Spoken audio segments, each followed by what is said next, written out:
Yan guys. Ito na naman ang umpisa. Yan. Hanggang doon. No? Niwan na naman ako.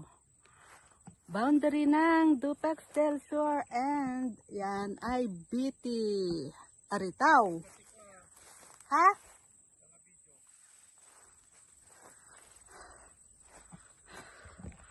Oh my God.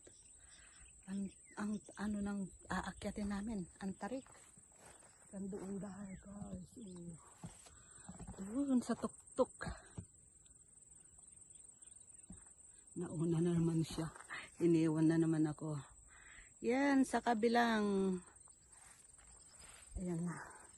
Aritaw na yan.